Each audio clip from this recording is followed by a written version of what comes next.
Let's fire off a round. The weapon's unloaded, but the barrel's been tampered with. Somebody scraped the inside of it. Maybe they were trying to discourage ballistics matches. The gunpowder from Landers 22 matches the second type of powder found on the 45 automatic?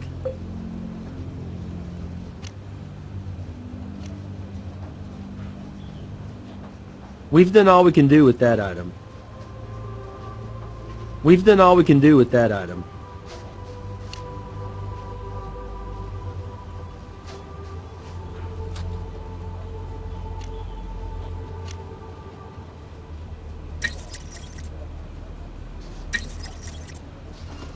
I'm starting to wonder how anti-violence Craig Landers really is.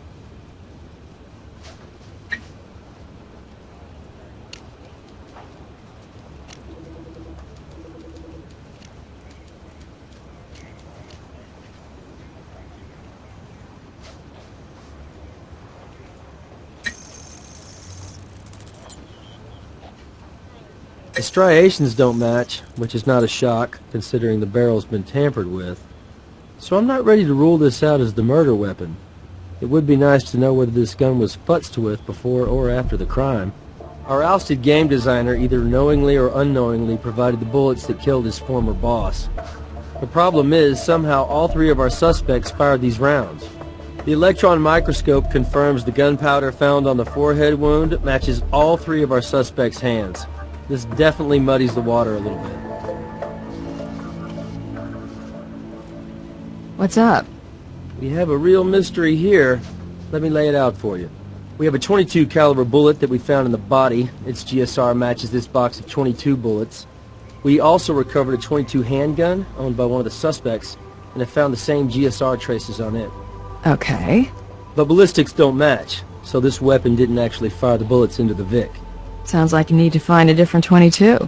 Well, there's one more twist. The .45 handgun we found at the crime scene also has traces of the .22 bullet's GSR on its hammer. But, as you know, it can't fire a .22 round. That's true. But didn't I overhear something about modified rifles from the gun range? Yeah, but that's out. It only fired paint pellets. Same concept, Nick. How do you fire a non-standard bullet from a weapon? Modify the weapon. I'd go back to the gun shop and see what else they know.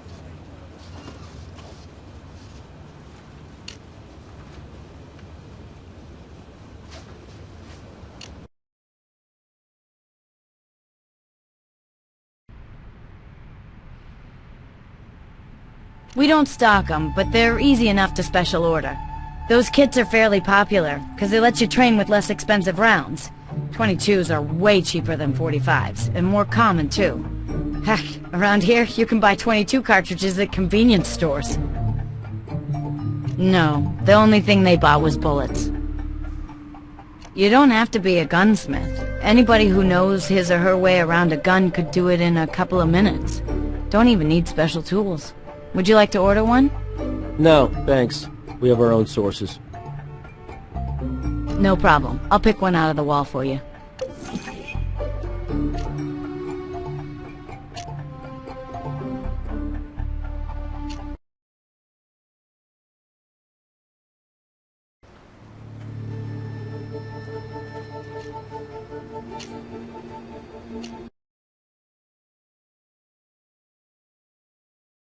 Hey, I didn't have to go far to get that gun adapter after all. Local police reserves had one. Take this and do your test.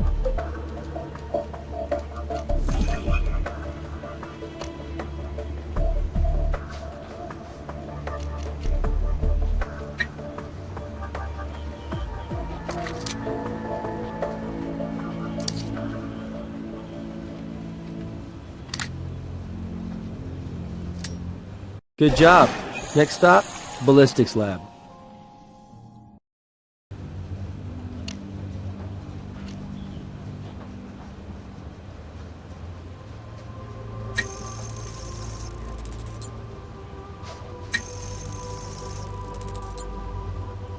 We can definitely rule out Craig Landers' .22 handgun as the murder weapon.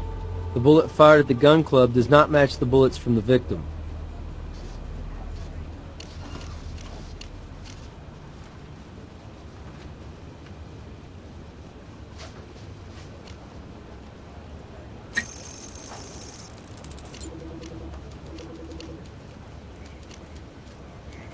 The striations on the spent bullets are similar, but not exact, to those found in Everston's body. This is not surprising. Since our adapter clearly didn't shoot him, we need to find the actual adapter to confirm it.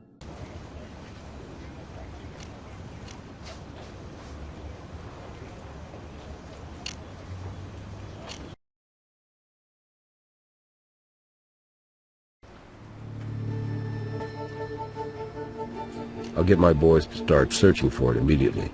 Check back later. She's on her way to interrogation now.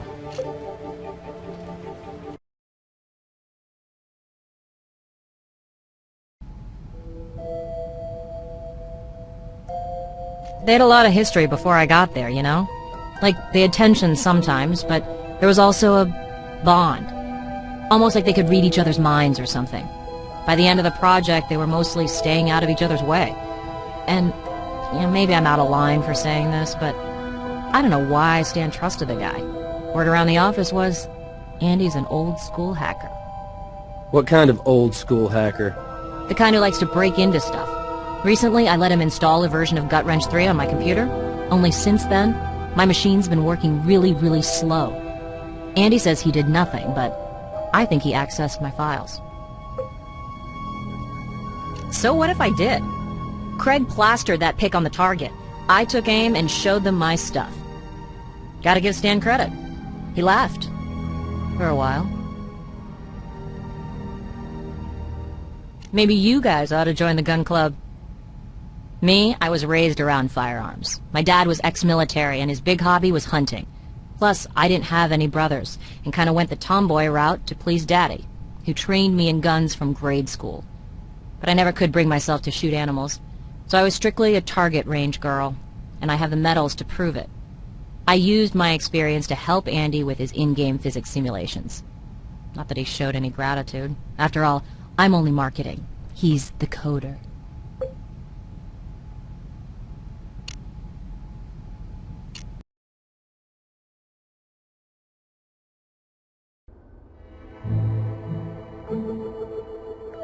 Looks like this area is clean. Way to be thorough. I wasn't keeping track. Best guess, 1 a.m., a little after. Call it 5 after. Shouldn't be too hard. There's security cameras in the lobby. Can't you check those out? That tells us what time you were in the lobby, but what else can you tell us? Well, I remember I watched a pay-per-view movie last night. That's something the company doesn't pay for, by the way. Gotta cover all incidentals ourselves. Anyway, I've got the receipt right here.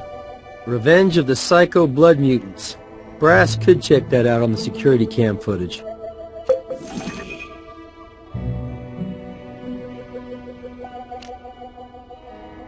Since the start of the company, I was the first guy he hired.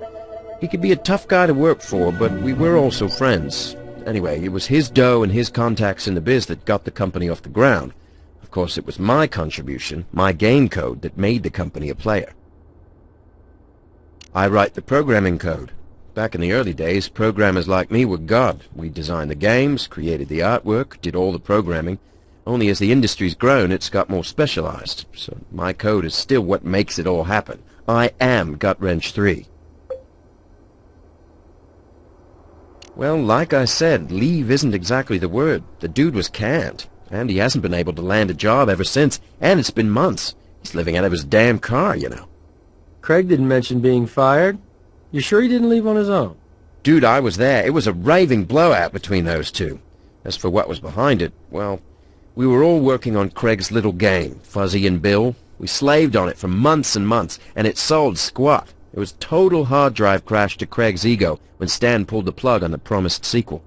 Canceling the game was a shock, but Craig held on, thinking he could design Gut Wrench 3. All through development, those two were at each other's throats. And last night, they picked up right where they left off, screaming Match City. We were at the demo booth, getting it ready, and I took a break. Shouldn't have left those two alone, I guess. I could hear them yelling at each other, really tearing each other bloody gaping new ones. Oh, I'd forgotten about that. I do remember Stan bitching about his foot itching. He said he'd got a couple of wasp stings just before he flew out here. Not his weekend, huh?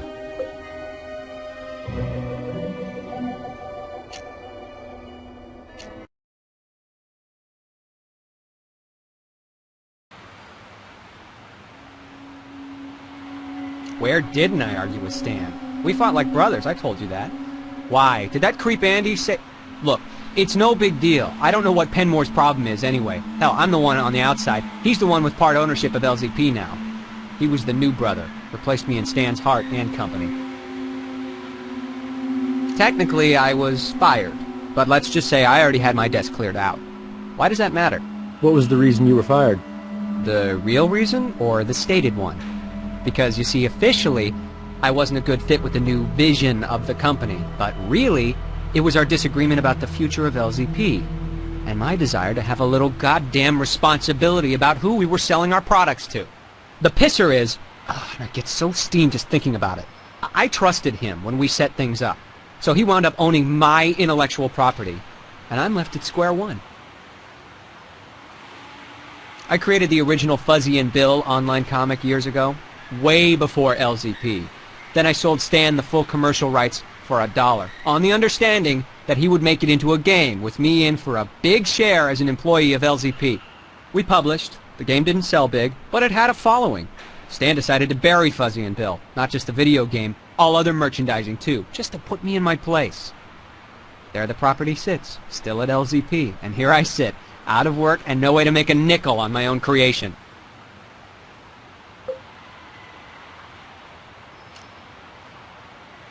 What? Oh, that. It'll sound lame, but I was out in the desert catching scorpions the other day. Little critters scurry around the rocks, you know, and these are my, red badges of stupidity. You telling me you actually got into a fist fight would sound less lame. You could save us a step by letting us take an impression of your ring. We can get a warrant. Easy, but... I got nothing to hide. Actually, I got nothing, period.